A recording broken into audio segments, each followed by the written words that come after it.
Hello everyone, welcome to the first video of the Lok programmer tutorials. Right here we got a brand new Atlas C40-8. It's got lot sound 5, front rear ditch lights, new run. Been waiting to get one of these for a long time and I finally got one. This one on my layout will get weathered and be used for iron ore service with IC 6252, which that one just got back and it has a new sound file in it and lot sound 5. I'm working on doing custom horns. I'm still trying to get that figured out, a bit confusing, and hopefully soon I'll get that on all my units. But back to this. So one thing I've noticed with the Dash 8s that come from Atlas, the CN ones, they have flashing front rear ditch lights. So we're gonna fix that. We're also gonna program its address and its horn. It should have the correct bell. The horn it's gonna have on factory is an RS3L, I'm pretty sure what it is, or some sort of Leslie. So it needs to change to a Nathan K3L. Canadian K3 is probably the correct term because these are what some of these got. Other ones up here have had P5s and K5H is. So we'll start off with reading the decoder. Alright, so the first thing you're going to want to do when using the Lok programmer, after you get it plugged into the wall and your USB plugged into your computer. Once that's all plugged in, what you should be able to do then is you want to go up to here. It's kind of hard to see with my mouse. I tried getting a little red cursor to help it see better, and I unfortunately could not find that, so I'm sorry about that. Hopefully I can find it to make it work better in future videos. But what you want to do is you want to go up here and press this right here. This is the read decoder button. So when you press that, it'll read the what decoder's in it, the address, which the address is going to be L3, which is now lot sound standard. So when you press read, this will pop up.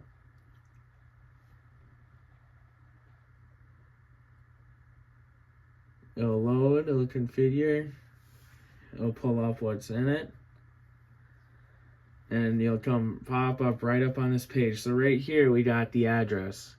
So we're going to want to change this to use long address, and you're going to want to use whatever your unit is. So we're going to do that, and then you're going to go up to here, and this is write decoder data. So when you change a CV or an address, you press write decoder data and it will save it. And then you want to press next right down here. You don't want to shut that off. You want to leave that with that. Press next. It'll write it. So also going to write a new firmware into it if it's not updated, which is a pretty cool feature in all new Lok sound decoders. So it shouldn't take too long here. It'll probably just take a minute or two.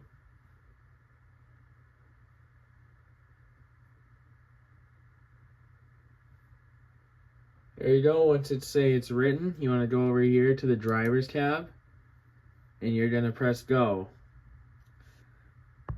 Once you press go, the track should have track power. So your engine should have power, and what you do then is you want to, it should be set to the address. If not, there's a little spyglass, you can call it.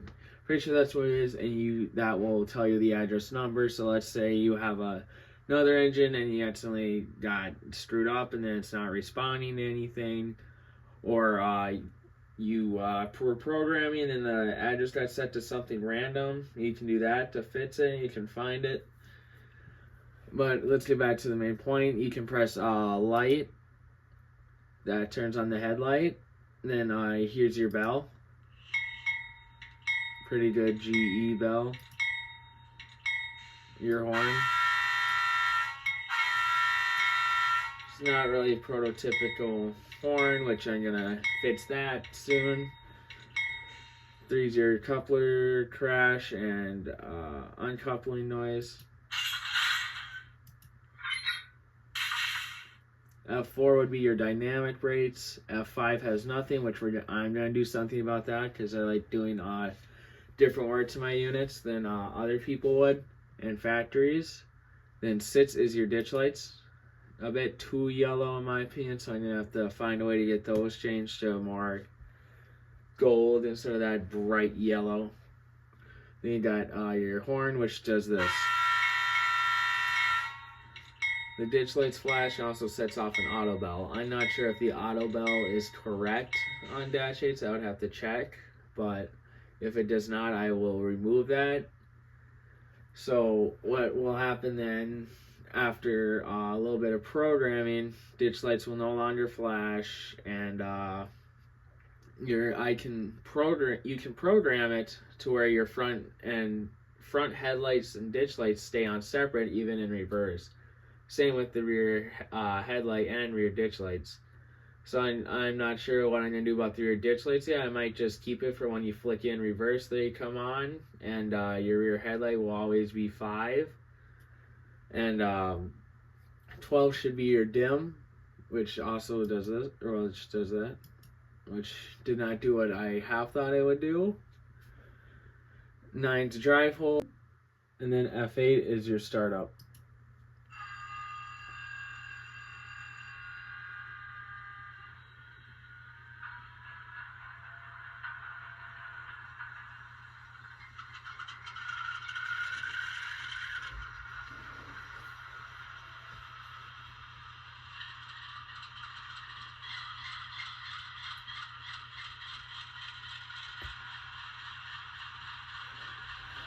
That's your startup, that's what it sounds like.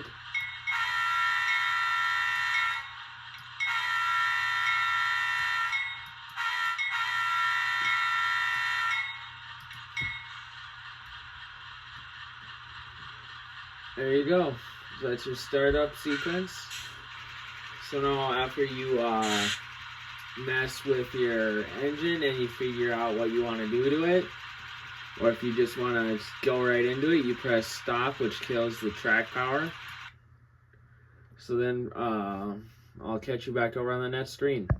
Now looking back over here, you can see this is your sheet. So you got F1 there. That's your bell, horn, coupler, dynamics. Nothing's on 5. That's why there's the X, the ditch light, headlight, and that's your sound. Dim for the headlight. That's the only thing that's kind of disappointing with this unit is they made the number boards attached to the headlight, so when you kill the headlight, the number boards stay on, which is kind of disappointing, but it's no big deal. Nothing to really worry about. So then, as you know, it's off, and then right there is where I have specified. Hold on. Right there is the search for your address. So then what we're going to want to do is we're going to go over here to decoder. You're going to press this. You're going to go down to your function outputs. Nope, not your function outputs, the mapping. So then when you go to your function outputs, when you press F2 here, you'll see it says grade crossing. So when you see, so right there on OTS 1 and 2, those are your front ditch lights, which are little soldering points where you can connect your lights to, which is where how your lights run and become powered on and off. And they're on separate OTSs. So let's say you're doing an engine that's flashing ditch lights like Amtrak or CSX NS. So you want to have them on separate OTSs if you have flashing ditch lights. And OTS 4 and 5 is your rear ditch lights, and then up here you see there's your front headlight and rear lights. So what I'm going to do here is I'm going to press direction, ignore, which this is for making the headlights separate, to run separate and stay on in reverse. And then what I'm going to go down here is I'm going to go down to 5. I'm going to make that the rear light. Then you're going to go back up to here, and you're going to remove this, and you're going to turn that to ignore. So once you get to there, you're set there. So then once, so now you want to go mess with your ditch lights so they stop flashing or to make them flash. So we're going to go to function outputs. That's your front light, rear light. That's one's your ditch lights, front ditch lights. So you want to turn this to dimmable headlight, fade in and out, and dimmable headlight, fade in and out. So that makes it so it doesn't flash. But let's say you want to make the ditch lights flash. As I've said before, you turn the ditch light 1. And then when you go there, after you mess them to ditch light 1, you want to, I'm going to go ahead and change these also quick. And I'm also going to go ahead and rename this front ditch light. So once you're right there, you can save that. This is your how fast you make it blink. So this way is what makes it slower, so more time in between flash. So then when you go here and you make it this way, it gets faster and faster. DM9R and WC had quite fast flashing ditch lights. WC's was Wisconsin Central's was quite faster compared to this. So now once you're done with all that, we're going to go ahead and write decoder data. So it's now going to write all this in and done. So now I'll touch you back over at the engine. Now that we're back over here on the engine, you're going to press go. That's your headlight, ditch lights. So now we're going to press the horn. Don't flash anymore. No, you flick it the other way. Ditch lights should have turned on the rear, which they did, but the rear headlight did not. So when I press 5, it turns on the rear. So what I'm going to do then is, since that did not work, I'm going to go back and I'm going to fix that. So the rear headlight worked, but now what we're going to do here is we're going to have the front ditch lights, the directions ignore. I'm going to leave the rear ditch lights so they stay off separate, so they only come on when I go in reverse. Because I'm probably won't run this unit long hood a lot. I'll probably run it short hood. There is occasions where they did run a short hood on CN, which is quite cool to see, but it was not often. I was lucky to catch it once on the Murph from the Iron Rage sub on the former DM9R in northern Minnesota. So we're going to go back up here again and we're going to write it again. See, this project contains no sound file. So I'm like, huh, what happened?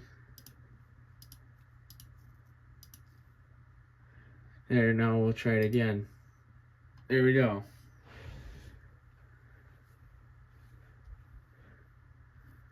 Alright, now I'll catch you back over at the engine again. Now that we're back over here at the engine, we're going to press go.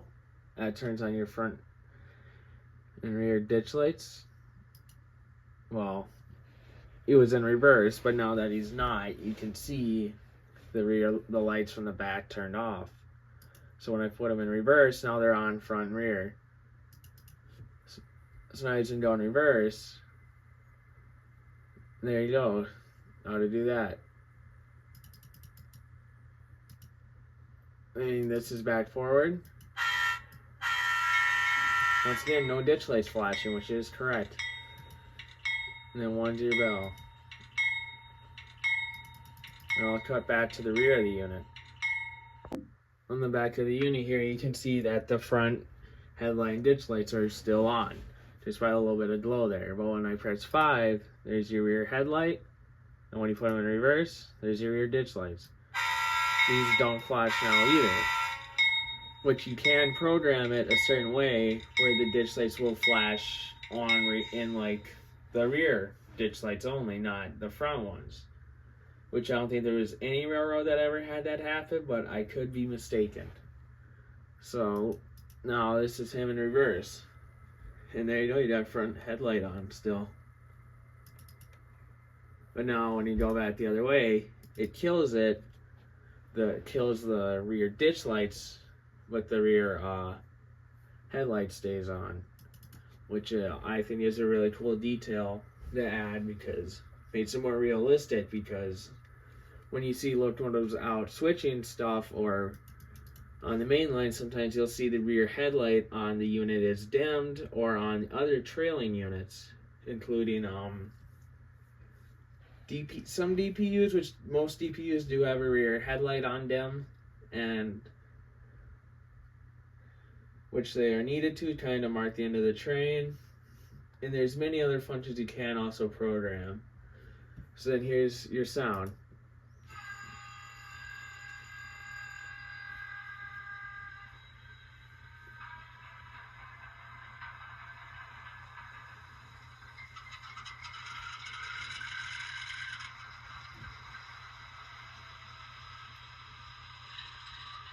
Which this is also a very good and accurate -8 sound file.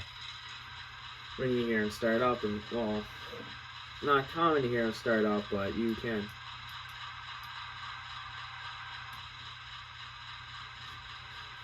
There you go, so that's what that's like.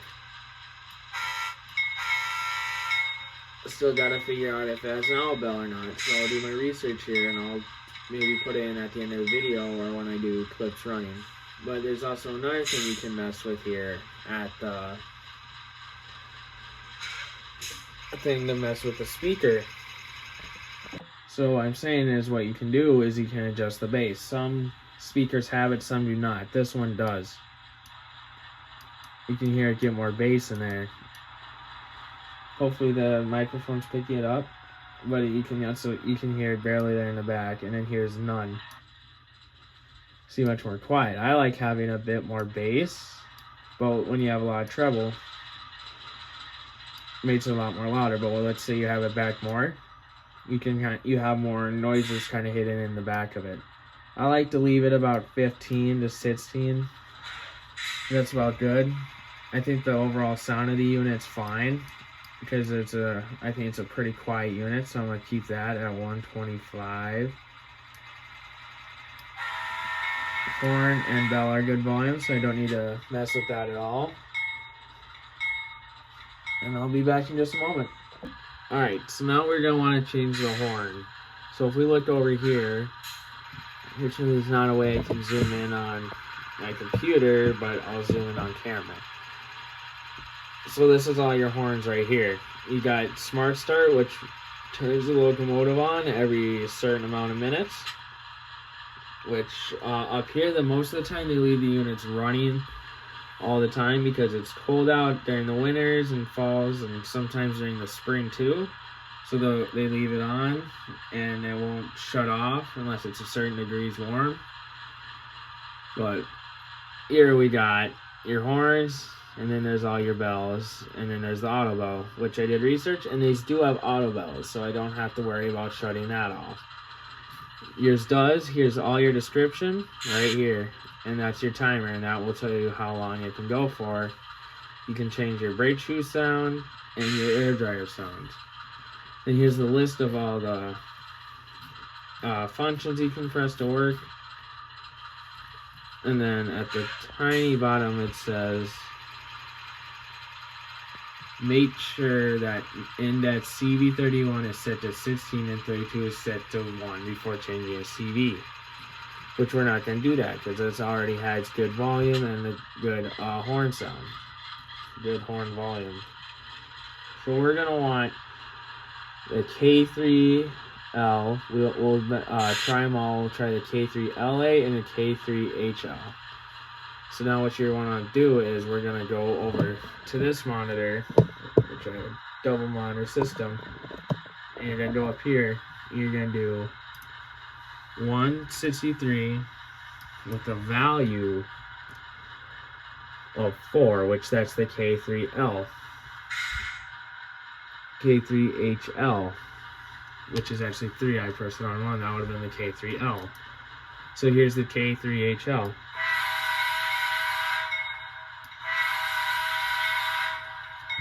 See, that's not really my preferred choosing, and that's not what's actually on them, but you can find and play till you find the horn you correctly like and want. So 4 is now your K3L.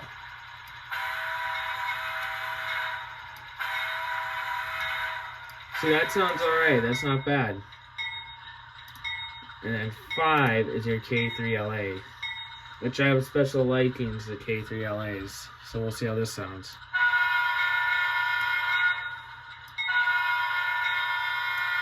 That doesn't sound that in my opinion. I might keep it like that because it sounds like a Canadian K3, which is kind of a bit more higher pitched than a standard K3. It doesn't sound as aggressive. K3s are a little bit more quiet, not as aggressive compared to some other horns that you hear out there. So I'll leave it at that. And remember that CV163 is set to volume value of 5. And there you go, folks. That's how you make the ditch lights flash or not flash, and how to make it so your headlights and ditch lights stay on when you go in forward and reverse, and many other features. Many more will come as I make more of these videos depending on the units. We'll finish it off with starting up the engine.